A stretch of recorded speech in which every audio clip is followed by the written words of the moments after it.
Hi everyone, welcome to Skin School Saturday. This is my first Skin School Saturday and I'm very excited to be here. I'm going to wait a few more minutes for more to join. I wanted to do this because I have been doing so many more consults. I'm giving away complimentary virtual skincare consultations. And it's not only great for you guys, but it's great for me because I'm able to talk with you and understand the mentality of what's happening in the world. I mean, these are international calls, international skincare consultations, and I'm finding out a lot about your routines, what products you're using. And hi, oh great. I'm very excited. A lot of people are joining today. This is going to be a lot of fun. This is going to be very informal school, Saturday school. This is the kind of Saturday school you want to attend. This is the kind of Saturday school I want to teach. I'm actually, a lot of people don't even know this, but I'm a certified California aesthetic instructor. When I was 29 years old, I loved this business then and now, but at that time I had more time on my hands and I was at a spa during the day and I wanted to teach in the evening. So I was teaching, giving back and teaching aesthetics in the evening, and that was very satisfying. I loved it. And I felt the upcoming estheticians had a lot to learn about the real world in terms of becoming an esthetician. And I also enjoyed teaching about skincare. So I will be going over every Saturday, just kind of some of the basics, some of my philosophies, and giving you advice. And I will do this kind of interactively and very informal. So if you have a question to ask, you can go ahead and type it in, and if I'm quick enough, I'll be reading it and I can answer it. Otherwise, I will save all the questions, and next Saturday I will be answering those questions. So again, welcome to Skin School Saturday. This is going to be a lot of fun, very interactive, and I'm just going to talk with you about skincare because I think there's a lot of misinformation out there. And when I say that, I'm going to say it one more time because it's so evident. There's a lot of misinformation out there. And great, someone just asked about my favorite skin lightening ingredients. We'll talk about that. I'll be talking about melasma and hyperpigmentation, and I will talk about my favorite skin lightening ingredients. Just so you know, a heads up, it takes a while. There is no overnight quick fix to skin lightening for conditions, usually hormone imbalances. Melasma is usually on darker skin tones and usually in women. And it's usually hormonal, and there are a few things that I do recommend. One, I recommend seeing a dermatologist. I don't recommend any laser treatments. I've seen many women with darker skin come in for facials who went to like a laser center and they sold her a whole series of laser treatments when she wasn't even a good candidate. And what happens with that is her melasma and hyperpigmentation was even darker, much darker. So be very careful. It's something you want to go to a professional, but not just a typical laser center. And you're not going to find anything over the counter that's going to work fast. It took a while to get there, and the most important thing you can do for melasma or hyperpigmentation is sunscreen. Even if you are able to lighten it, it's prone to coming back, and you need a proper sunscreen. And we'll talk about sunscreens today too. I do recommend the non-chemical sunscreens with titanium dioxide or zinc oxide. Those are a great barrier and protector. One of my favorite sunscreens that I recommend is Suntegrity. Suntegrity is a clean sunscreen. They also have one with a light tint. It's better than a foundation. You're protected, and it's not going to sensitize your skin or basically make it inflamed or prone to breakout, which a lot of sunscreens do.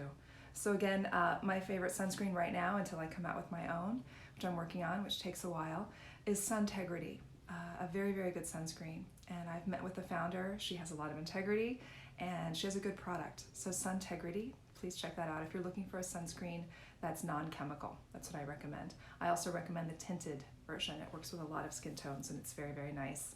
Again, welcome to Skin School Saturday. This is going to be a fun thing for me to be doing. I love to teach. I love to teach skincare. As I mentioned, I am a certified aesthetic instructor, and I used to teach estheticians. So this 25-year life that I've had in aesthetics since I first got my license 25 years ago, it's been quite a journey. and I have done so many things, and I've loved it so much that I actually gave back in teaching to estheticians. And I give back now in doing complimentary consults for a short time. So I'm able to give back. But when I give back, I learn. And I learn so much. I learn about you. I learn about your kind of habits. I learn about what you're thinking. I learn about what products you're using. I learn about the mindset. I am reading. Thank you so much. Someone just said, oh, Sarah just said this is a true masterclass. Thank you. And someone just said they ordered my cleansing oil. Thank you. Make sure you do. There's 2 steps. It's a double process. You put it on, you massage, and then I want you to add water to your fingertips, emulsify it, and then remove it. It's an amazing product.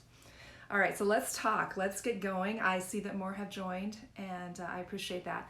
We're going to start off with the theme of kind of my philosophy, the theme of why I created my product line and tools.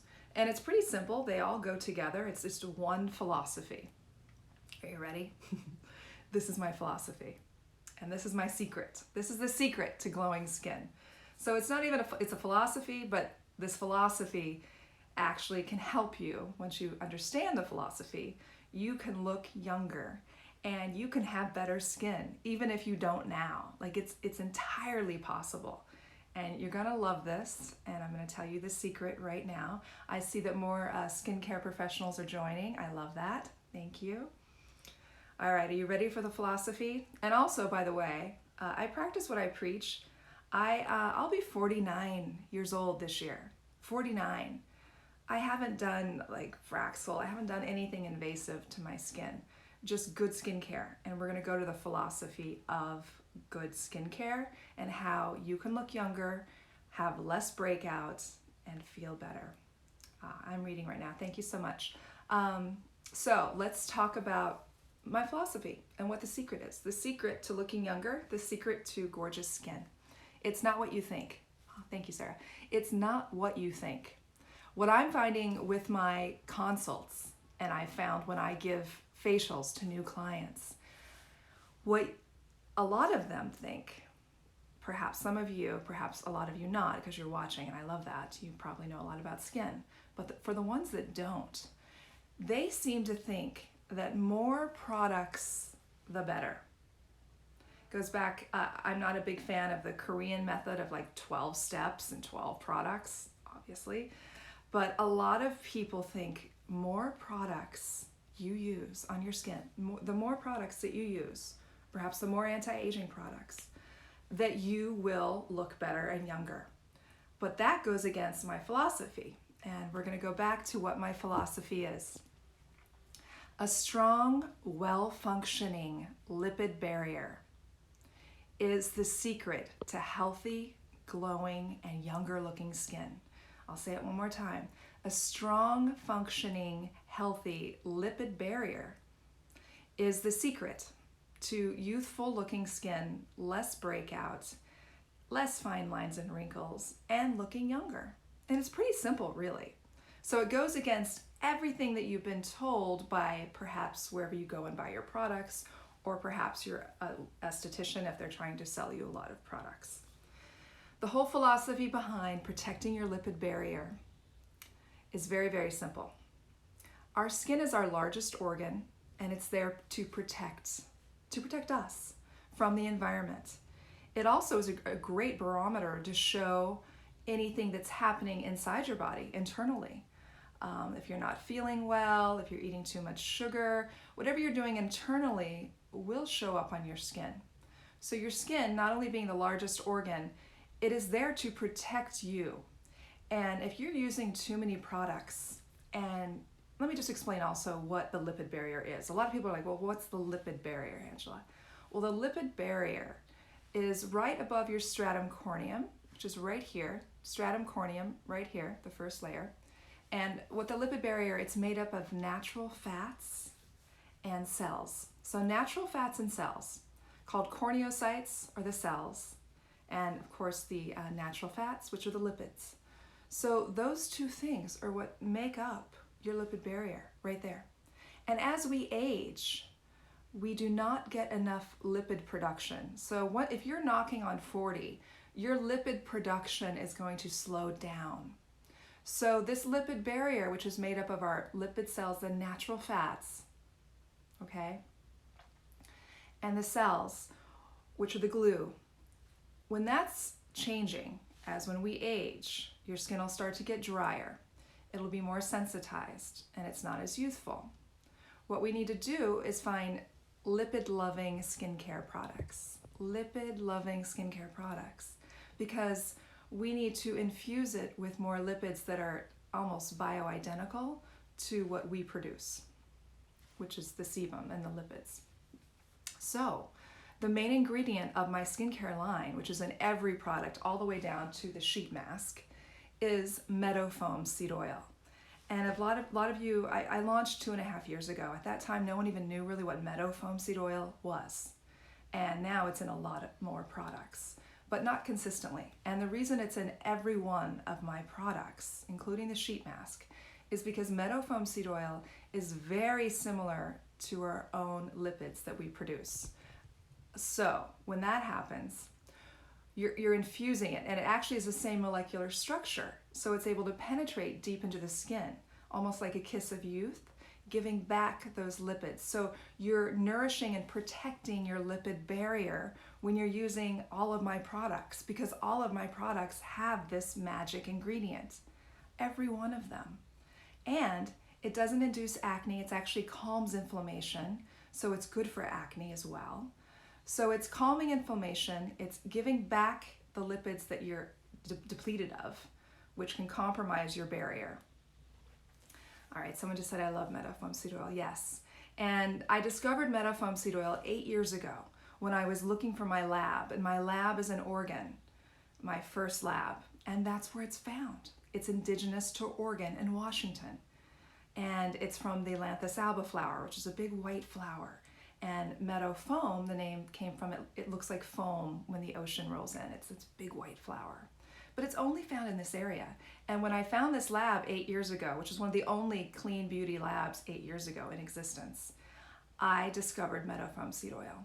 The big deal back then was argan oil. And when I was about to start my line, someone told me, oh, you need to use an exotic flower, you need to find some exotic ingredients and build it around. Well, this is not exotic, meadow foam seed oil. It happens to just be in Oregon, our backyard. And I didn't care about that because I knew how good it worked. And for me as a facialist, it's not about finding a fluffy ingredient and making it sound exotic or making up some proprietary science blend and throwing it in with a trademark, this being the blend, and using just marketing to try and sell my product. I didn't care. I wanted something that worked because I'm a facialist and I actually use the products and I use it on clients all the time. So what I found using meadow foam seed oil is that it is similar in molecular structure to our own sebum. So it is able to penetrate deep into the skin and give more lipid barrier and protection to our skin, in turn helping to plump up fine lines and wrinkles. Yay! And it's also one of the most stable oils in the world. So my formulations are stable longer in the black maroon glass jar, which also protects the formulations from the sun. So I built the whole product range around having this ingredient along with other incredible actives. But this was a staple I wanted in every product, every product. And when I launched, like I said, 2.5 years ago, no one knew what this was. And I launched it Violet Gray, and they were like, wow, what is this, Angela? What are you talking about? So they wrote this beautiful article on what meadow foam seed oil is, Violet Gray, which is the queen of content. And a lot of magazines picked it up, and a lot more brands started using meadow foam seed oil, which is good. But I have a very amazing farm and source that I get it from, and it's very pure and cold pressed, and it is in all of my products. So you know that my products are made for sensitive skin to protect the lipid barrier, but I also chose USDA certified organic actives from all over the world, and I have a doctor who helps to formulate. He's actually a doctor of like phytotherapy and aromatherapy. So the blends of the essential oils and the nutrients work with your skin, meaning nature is powerful. There are a few brands out there that have, in my opinion, too many essential oils, and that sensitizes your skin. You might turn red or get little bumps, which has happened to me with some of the popular brands that have far too many essential oils, in my opinion. I'm a facialist. I work with faces. I see the immediate reaction. I use a diopter lens and I look. So I have this kind of a different background than most when you're creating a skincare line. It's not about just getting a marketing scam and make up a proprietary blend, find some doctor, use his name, and charge a lot of money and put it out. I go back to my roots, which are obviously working with natural ingredients. I grew up spending every weekend on a farm. My grandfather was a huge farmer, huge fruit farmer, which was a great way to grow up. But I didn't realize how much that made an impact into the way I formulate my own product. His product was fruit from nature. Mine's skincare with amazing ingredients from nature and developed by a scientist. So it is extremely efficacious. And I'm very proud to say, we are surpassing the efficacy of so many products out there. If you go back 5 or 10 years, everyone thought, oh, a natural product that's in the corner at Whole Foods with really bad packaging and it doesn't work. That was the mindset. Well, when I became an esthetician 25 years ago, I worked for one of the leading, and still one of the leading, botanical skincare lines that launched 30 years ago in Paris, and it's called Yonka Paris. And that was my background. So I knew from the get-go, at 23 years old, when I first became an esthetician, I worked with the training institute Yonka Paris. I learned the effect that clean beauty had on skin. And one, the aromatherapy was beautiful but well formulated, but I saw the difference in skin. And then I went on to work for other brands, because then, you know, all the doctor brands came out, and, you know, over the course of 25 years, I worked for other big leading spas, and I worked with other brands, and I did not see a great result like I did using Yonka Paris. And I didn't see my clients enjoy the facial. They didn't enjoy the experience. A lot of these, they smelled very chemical, and they were sensitizing the lipid barrier. So we're going to go back to the whole kind of point of the line. One, the products, they are lipid loving, and they infuse things that we lose as we age, and they calm inflammation. I created the rose quartz tools, again, to calm inflammation. This is one of my newest launches. This is the Goddess Roller, rose quartz, solid rose quartz. So in basically being a facialist, we use tools. We use tools because they work. My philosophy as a facialist is to keep the lipid barrier intact. So I'm using my products which do that and give a beautiful glow. But I also want to calm inflammation. So the coldness of these stones, put aside the energy of the stone. It's a love energy. It's a self-esteem boosting, self-love energy, which is a beautiful thing, which goes back to being a facialist and seeing how your clients relax and enjoy, and how much prettier or more handsome someone is when they're happy and relaxed. So you've got the love energy, but you have the coldness of the stone. The coldness of the stone calms inflammation. So do you understand that? It's calming inflammation. We want to calm inflammation. Inflammation causes a lot of problems with your skin. So the products are calming inflammation, and all the tools are calming inflammation, and you're getting a beautiful result. So also with calming inflammation, we're also helping to depuff, to stimulate the blood flow with the dark circles. We're sculpting and lifting. We're doing all these great things, but we're also calming inflammation. And that goes back to everything, calming inflammation and keeping your lipid barrier intact. Even my sheet mask has 0 fragrance or 0 essential oil, so it just calms inflammation while delivering peptides and vitamin C, meadowfoam seed oil, all these yummy ingredients into the skin, but it's calming inflammation. And when you calm inflammation, your skin is not sensitized, it's not red. All right, so let's talk about having a compromised lipid barrier. All right, compromised lipid barrier, you can have that. You're like, how do I know if I have a compromised lipid barrier? Well, I'll tell you how you know. If your skin is dry, if it's sensitized, if you feel like your skin is sensitive, if it's red, if it's peeling, if it's flaking, all of these things are a compromised lipid barrier. So let's talk about what you can do to stop that. Let's say you're using a soap.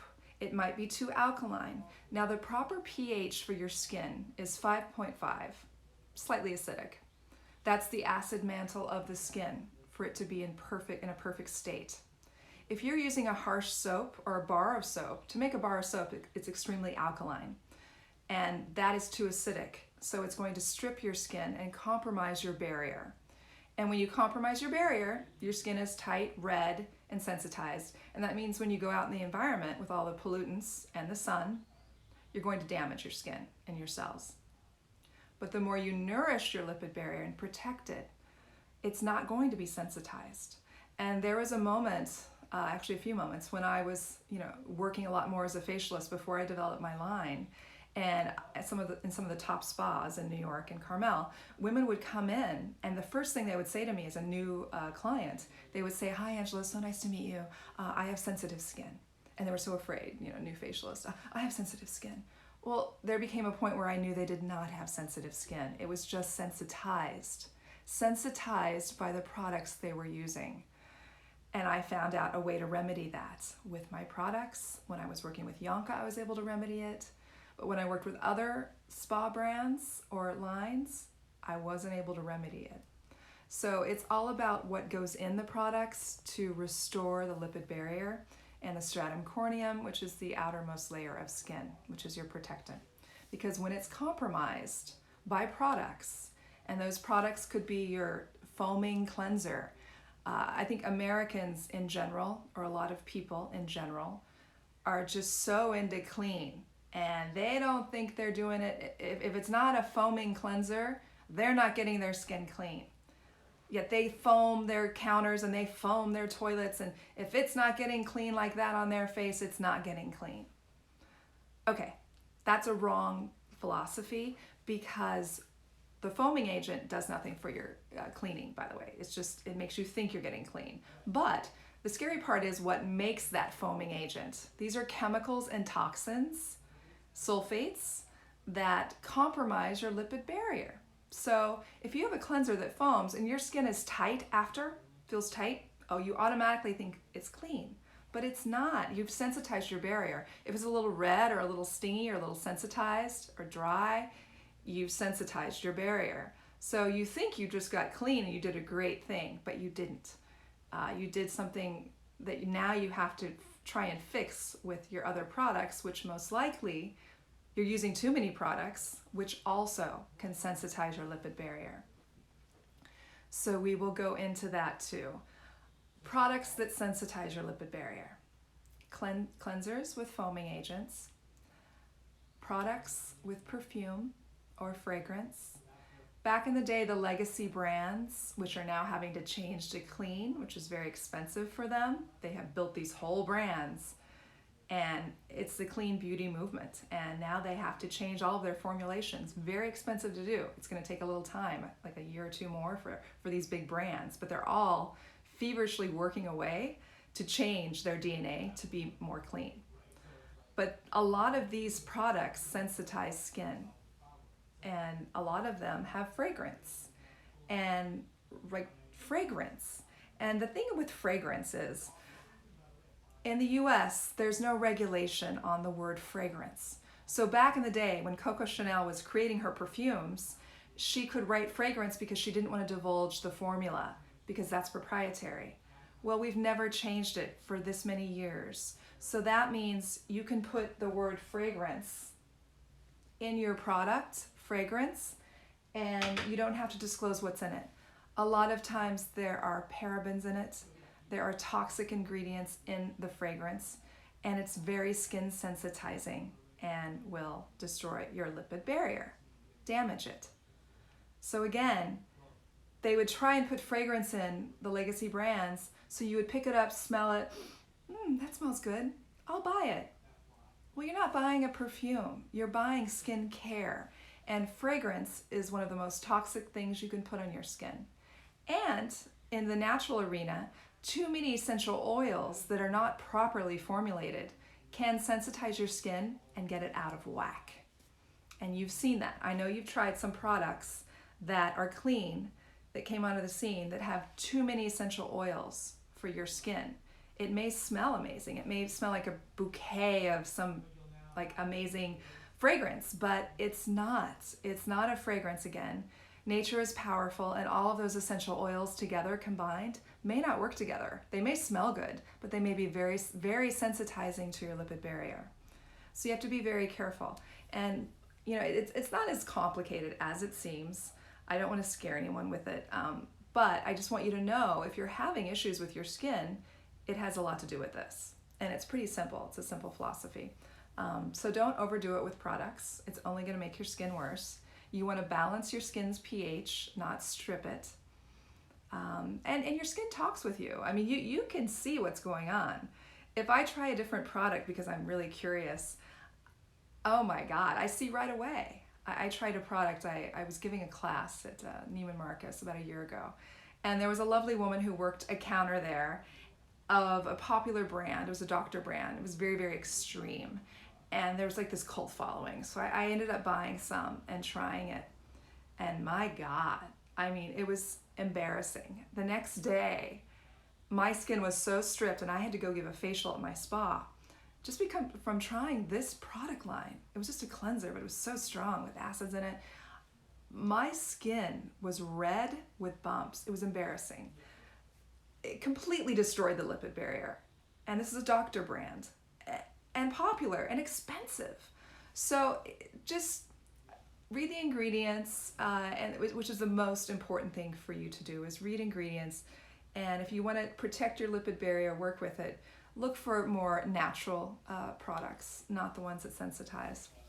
You want lipid-loving skincare. Lipid-loving skincare. You don't want to compromise your lipid barrier. It's your moisture barrier. You want to keep it intact so everything will work together and it won't be sensitive, irritated, or you won't break out.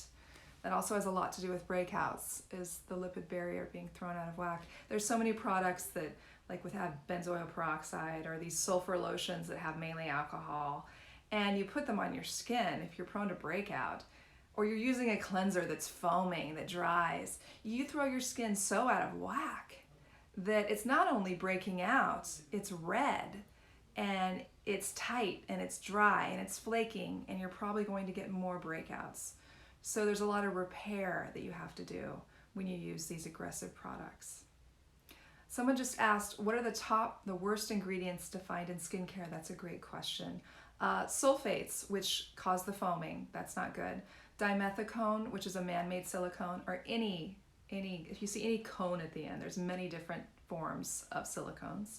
Anything with cone at the end, dimethicone is just one.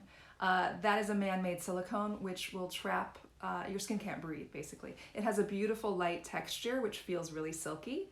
It's in a lot of eye creams, serums, even sheet masks, moisturizers, I saw it in a vitamin C serum, which is a $300 vitamin C serum, and it was like the second ingredient because it felt lovely and light.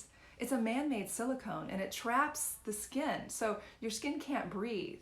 So it does a protective barrier, but it doesn't work because your skin can't breathe, and it can trap in the dirt and the bacteria. So you can break out from it, and you can have clogged pores, and it's not a healthy way to treat your skin, a man-made silicone. Versus something like one of the oils, something in any of my products which have the meadow foam seed oil, it's able to penetrate deep into the skin and deliver antioxidants and deliver essential fatty acids, which protect your skin. So it's helping the lipid barrier, it's bringing it back, and it's also delivering nutrients. Why on earth would anyone want a man-made silicone? It's inexpensive, that's for sure, and it's light and silky. That's why. So someone asked, how often should you exfoliate? That's a good question. A lot of people over-exfoliate. A lot of people overdo a lot of things. When you over-exfoliate, you can sensitize your lipid barrier. I recommend only exfoliating 1, maybe 2 times a week. That's it, 1 to 2 times a week. Someone just asked, how do you feel about needling? What do you think? I'm not a fan. I'm not a fan of needling. I'm more of a fan of LED. Basically, you want the whole point of needling is to trick your skin into thinking it's been wounded so it will rebuild collagen. I prefer to do it with NASA technology, which is a healing red light, which goes so deep down and it is healing, but it also tricks your skin into thinking it's been wounded and you rebuild collagen. You have the two? No thanks. I'm not going to be rolling a needle all over my face. That's just my philosophy. And it's not easy to do.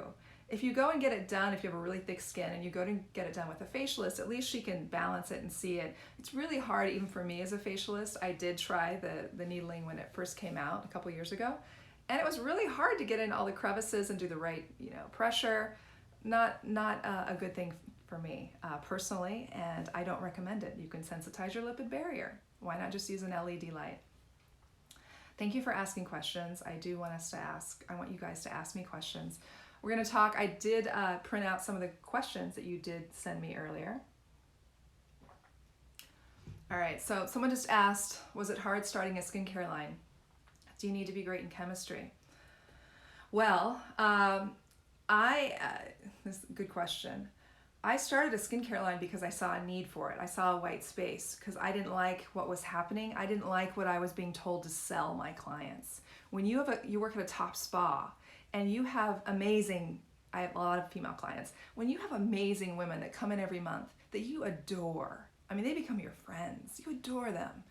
And you have a manager or a boss telling you, you need to sell at least $200 worth of product every time they come in, Angela. Oh, say it's natural. Your boss doesn't really have that connection that you do with your friends or clients. I didn't like it. I didn't like what I was having to sell them. I didn't like having to lie. They didn't need all the things I was told to sell them. And the things I was told to sell them didn't even really work that great, and they were overpriced. And it was a fragrance, it wasn't natural, and it was colored with a dye. So I started my skincare line because I wanted to give these amazing women and people a little bit of my knowledge on what really helps your skin and not take advantage of you. And so that's why I started the line. I didn't know a lot about chemistry, but I knew a lot about the way skin reacted to ingredients. So having always questioned them what they were using and always researching the ingredients of the products they happen to be using, and then my using so many different product lines over the years, you get a lot of trainings and you learn about ingredients. I mean, there was a point, I'll never forget this. This was not very long ago, about 5 years ago, when I was working for a top spa. There was a salesperson that came in. We were going to carry some other, I think it was a lash serum. We were going to carry this lash serum. And this salesperson came in, and we all had to sit there. It was about 20 of us, the top spa in LA. And the salesperson was lying. And I don't know if that salesperson was lied to by their boss, but I knew so much about ingredients, and the salesperson said that this was a natural product for your lashes. And you need to sell it this way. It's $95. This is a natural serum for lashes to help them grow and stay strong. Well, I turned it around. I looked at the box and I said, well, what about this, this, and this, and this ingredient? Which most people didn't even know what it was, or you couldn't understand because it was a natural ingredient. It was obviously man-made and toxic. And they basically just lied to me and said, oh, no, this is natural, blah, blah. So it's the greenwashing out there is incredible. So, and there's another brand who says they're 100% natural. They're far from 100% natural. The only thing that's going to be 100% natural, and it's not Tata Harper, by the way. I love her brand. She is 100% natural, by the way. But there was another competing brand who had a lot of like silicones, retinol palmitate, phenol, all these things that weren't natural. I mean, you could say you're a natural brand, but when you say you're 100% natural, that's all. You better be 100% natural. So there's a lot of greenwashing that goes on out there, which is sad. But I'm a big fan of Tata Harper and her products. When she says 100% natural, she is 100% natural.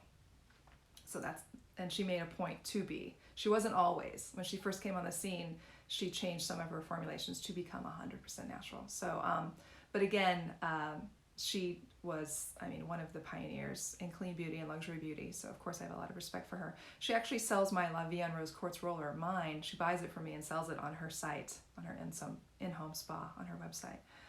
All right, so let's go back to ingredients. I'm getting some questions now. I wonder, associating them with a retinoid. Now we're bringing up retinoids for anti-aging. Would that be okay or counterproductive? That's a hot subject and a topic. We're going to talk about retinoids. Retinoid, retinol palmitate. These are man-made, and the big buzz with retinol started where? I'll tell you where it started. It started from a pharmaceutical company. When you go to your dermatologist and they prescribe retinol, which they've been doing for years. Do you know how much they charge? They charge like $216.44 is the average cost of retinol. All right, so they have been prescribing it for years. The pharmaceutical companies, this is kind of a capitalist like funky story of what could be happening, like a conspiracy theory, but it's interesting to note and to think about. Could be partially true or not true. I don't know. It's kind of a capitalist conspiracy theory. But the pharmaceutical companies, they sell retinol and they make $3 million a year. In 2016, it was noted, they did a whole data study. The average is $216. The pharmaceutical companies make a lot of money. The doctors make a lot of money, kickbacks from that. So retinol, to me, equals skin sensitivity. It's not something that I want. I've tried it. It's not for me. I prefer a clean retinol. That's why I came out with my daily botanical serum. The clean retinol preserves the lipid barrier, but also delivers so many amazing actives with it. There's a high form of clean vitamin A, which is filled with vitamin C too, the rosehip oil. So for me personally, retinoids, it's not something that I recommend. I prefer clean retinol, and that's preserving the lipid barrier.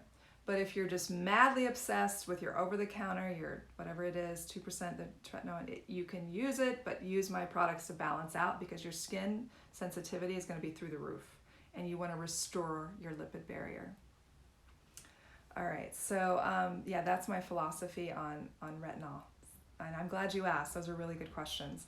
And I'm very excited we have a good turnout today. And I want to answer some of your questions. I'm going to go through, I've written down some of them as I take a sip of water. Hydrate.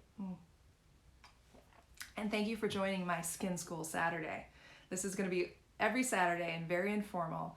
And hopefully we'll come up with topics that really help you. Someone just asked, what exfoliant do you like? That's a great question. I'm not a fan of granular exfoliants because I think sometimes we press too hard. And I know my clients, they get in there and then when they're home and they press too hard and they could have capillary fragility here, which most people do right in this area, and you can cause micro tears, especially things like apricot seeds. Those are not perfectly spherical. If it's not a perfect sphere, it's jagged. So imagine all these crushed apricot seeds, and these are in cleansers. These are in very expensive cleansers, by the way, still, and these are in scrubs. So they're causing little micro tears, which in turn, what do? They disrupt your lipid barrier, sensitize your lipid barrier. We want to keep your lipid barrier intact. So I prefer acids. That's a beautiful exfoliant. It's even, and you're not going to sensitize, if it's a good formulation, your lipid barrier. I am launching, I'm very excited, and well, now it's put off just a little bit, but this year I'm launching a rose glycolic peel. And I just used it this morning, actually, because I knew I was doing a live and I wanted to have this bright glow with my skin. And it's gentle, and it's something you can do once or twice a week. And exfoliation is important, but you don't want to over exfoliate because then you're going to sensitize and strip your lipid barrier. Yeah, and it smells like roses. You're going to love it.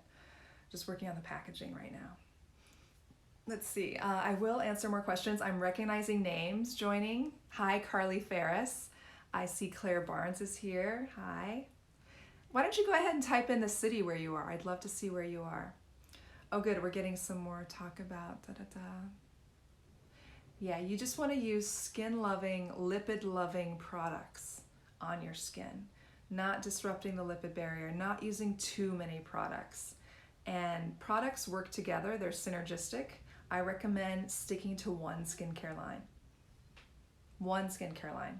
They're synergistic, created by the same chemist, person behind it, to work together synergistically to create optimal skin. Oh, great, I'm reading where you're from. We've got London, we've got Delray Beach, Florida, we've got Boulder, Colorado. I love it. I love that you're everywhere. And thank you for watching. All right, so let's get to some of the questions. Oh, wow, Nottingham, England. Wow. We are shipping internationally now. So if you're in love with my self-care kit or my goddess kit, which are discounted on my site, we're shipping internationally. We've got someone from Woodhaven, Michigan. I love it. All right, so someone just asked about vitamin C. Thank you for asking that.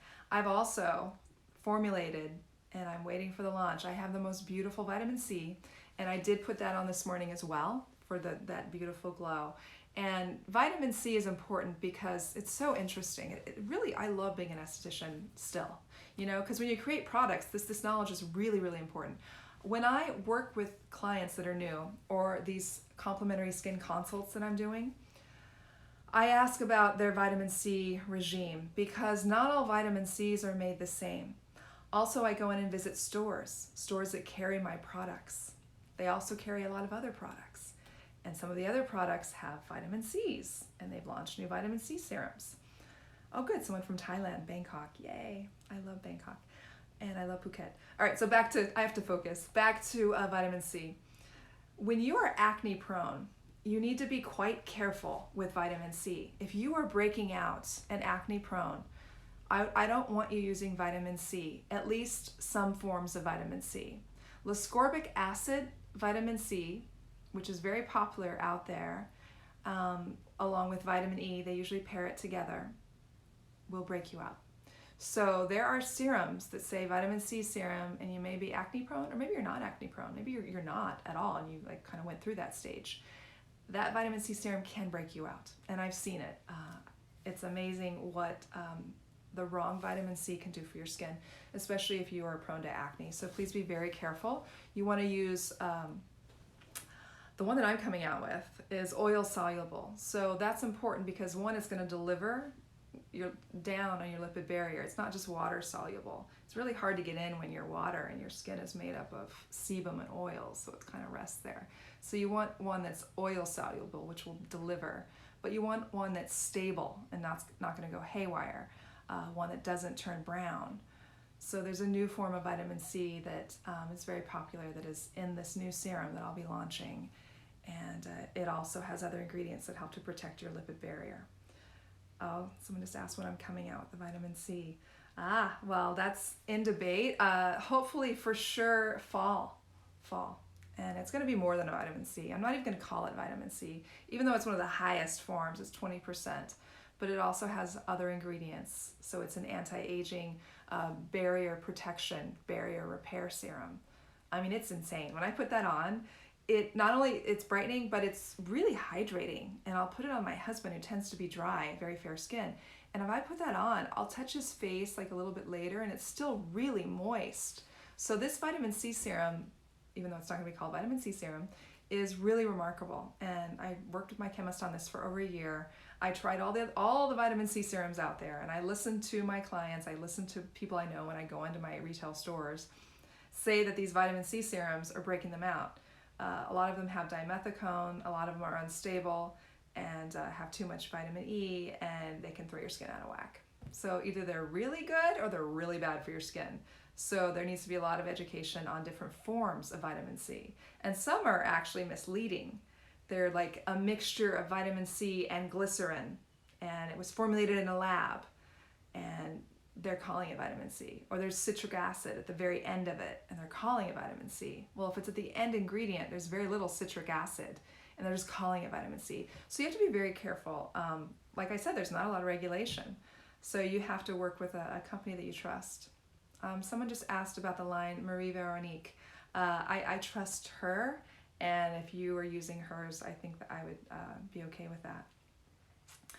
Yeah, someone just said another brand burned their skin. Yeah, you have to be careful. I really want to educate people about vitamin C. So the minute that launches, there'll be a lot of education on that. So let's talk about, there's so many things. If you use too many products, it's going to lead to skin irritation. I'm doing these consults, and I'm talking with women that are using, and it blows my mind, but it shouldn't, because that's what they're being told and sold.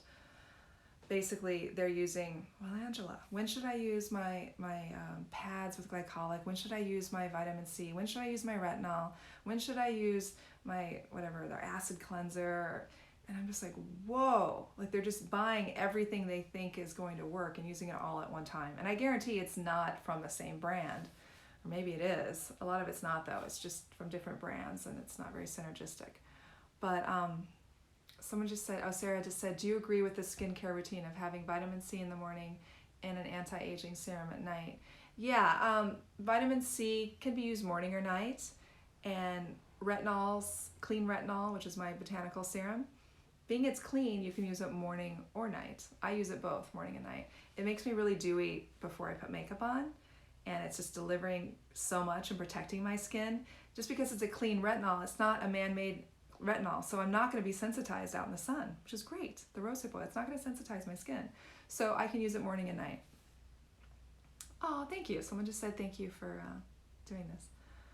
Does that mean you want me to go? No, I'm kidding. All right, so let's talk about, I had some other questions. Okay, let's talk about food. You know, not pizza. Let's talk about food. Internally, what you digest, how it affects your skin. This is really important. A lot of people don't realize this, but when I have, of course, I think people who really start to get it are people that are breaking out, because they're so desperate. They're like, why am I breaking out? Why do I have all these pimples in my 30s? You know, there's just things happening. Hormones, pollution, your skin microbiome is messed up from the pollution, the bacteria, you're stripping it. There's so many answers. But what you digest is reflected in your skin as well. What I'm finding is a lot of women in their 30s are starting to break out. And like I said, I've been a facialist 25 years. This is a new phenomenon. This was not happening 10 years ago. Maybe in the past 7 to 8 years is when it's really come to the surface, no pun intended. But there's more women in their 30s breaking out, which is why I created the detox serum for that. But we'll talk about that later. But why this is happening? One, I mean, I don't want to get too into pollution out there on the earth, but that's a part of it. That does put your skin out of whack. Usually there's studies that they found more people living in cities, women in their 30s are breaking out. That has a lot to do with the pollution in the earth. But also, a lot of people are still drinking or having dairy and milk. They put a lot of estrogen in these cows, so that can really cause a little bumps and breakouts and redness. I have helped so many clients, women who were just desperate in their 30s breaking out, and they're like, why is this happening?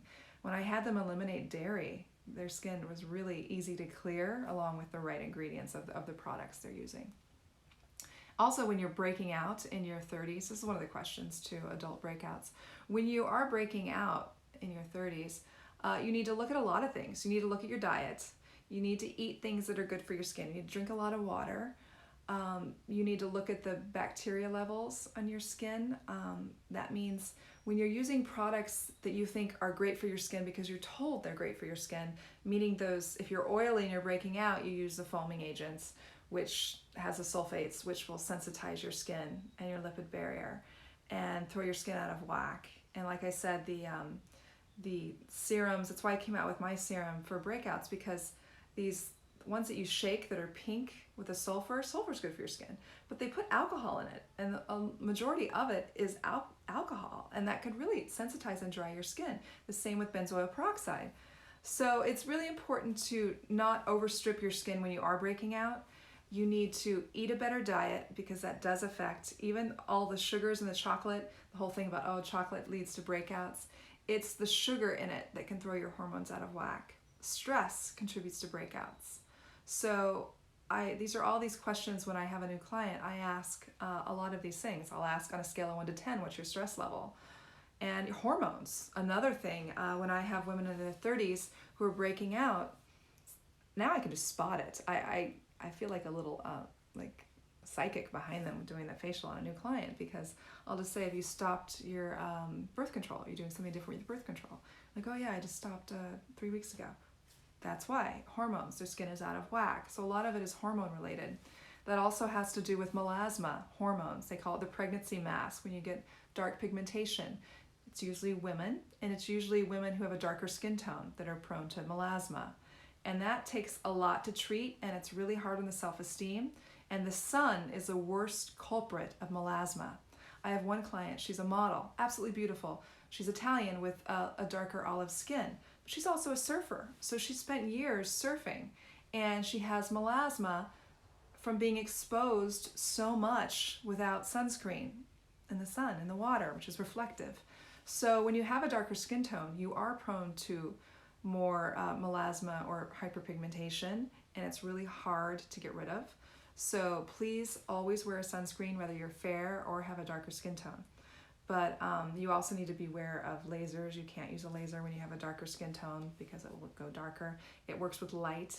So when you have fair skin like me and hyperpigmentation, it'll bounce off the light skin with the dark pigment, and they can help remove it, like IPL. It'll help remove the dark spots. But if I had a darker skin tone, I wouldn't be a good candidate for IPL. So you have to be careful with that as well. Let's see, what can we talk about here? Let's talk about diet, what you can eat that's healthy. I should have brought it out. I have blueberries in my refrigerator. It's a great snack. Blueberries are very, very high in antioxidants, which protect your skin from free radicals. And you'll notice when you eat cleaner, you feel healthier and your skin looks brighter. Salmon has a lot of omegas, which are very, very good for anti-aging, for fine lines and wrinkles, and stimulating collagen. I mean, who knew? All these healthy things you could eat.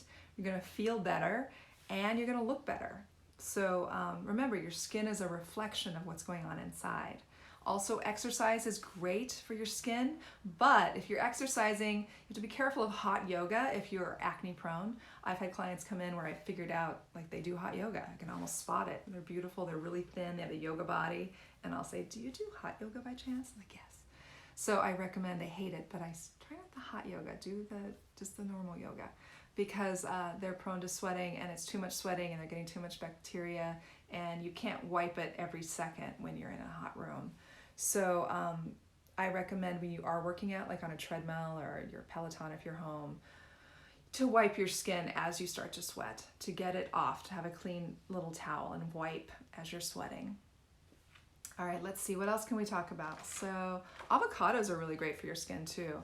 I have an avocado tree, which is like the biggest blessing ever. It's this huge old avocado tree, and we actually pick the avocados, and very, very good for your skin as well. And also for, if you don't have too much of it, it's good for the omegas, and it's also good for weight loss. My daughter is 5 years old, and she just saw you and said, Mommy, she's beautiful. Oh my God, thank you, Sarah. That's so sweet. I'm sure your daughter is beautiful. That's so great. If you have any more skincare questions, please ask, and we will talk about them on the fly. I want this to be interactive. Otherwise, I'm going to grab the list here of the questions that I was asked ahead of time, which was very nice too. And I do want you to go ahead and DM questions for next Saturday. But let's go back as I take a sip. See, I'm talking so much, I need to hydrate.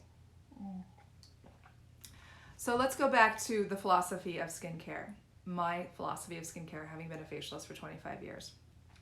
1, calm the lipid barrier, keep it intact, use lipid-loving skincare, not ones that strip the skin or deliver ingredients that are inexpensive for the manufacturer but are toxic and sensitize your lipid barrier.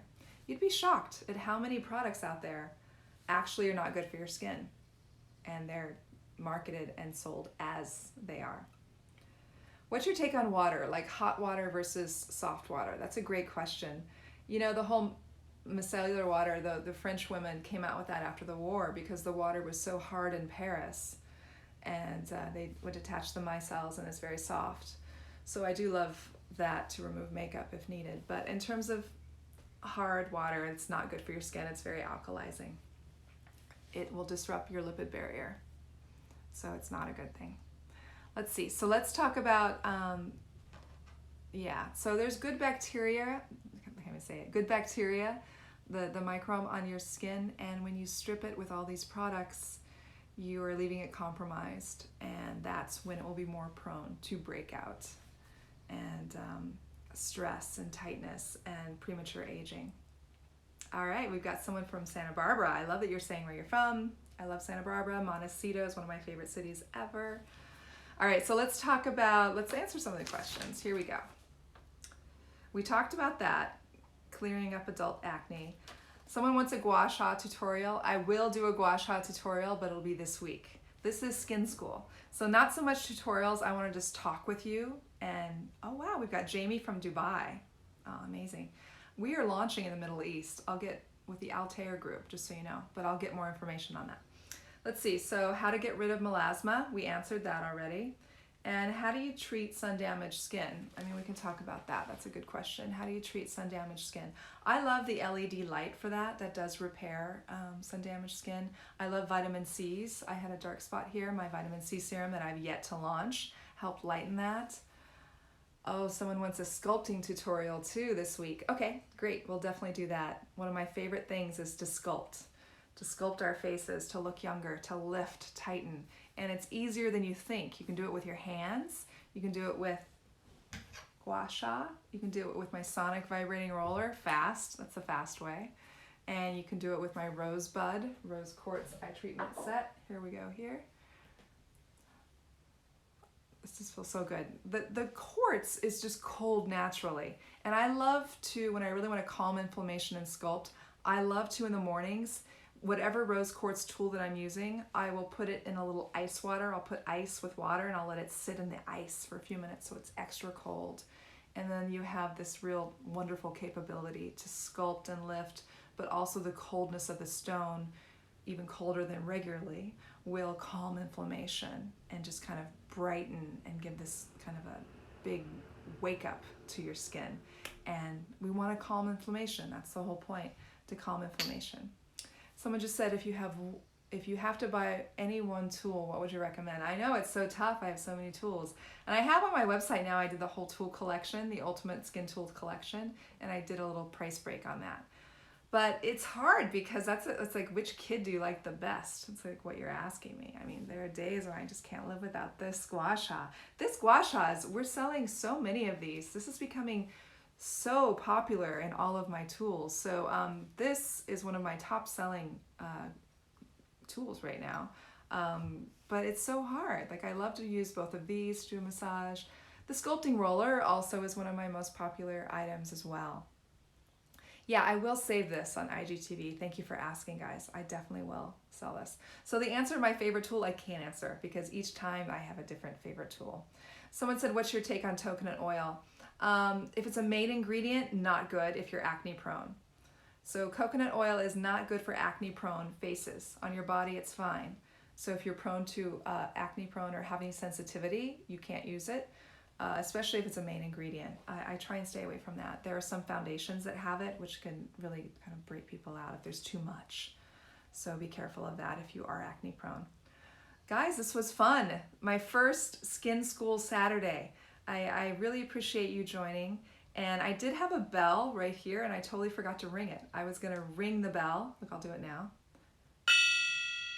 That was my starting school bell, but I'm doing it at the end because I got so excited to do this, I didn't even ring the bell to start. But thank you for joining me. We are gonna do Skin School Saturday every Saturday, and this is really fun for me. I love to teach.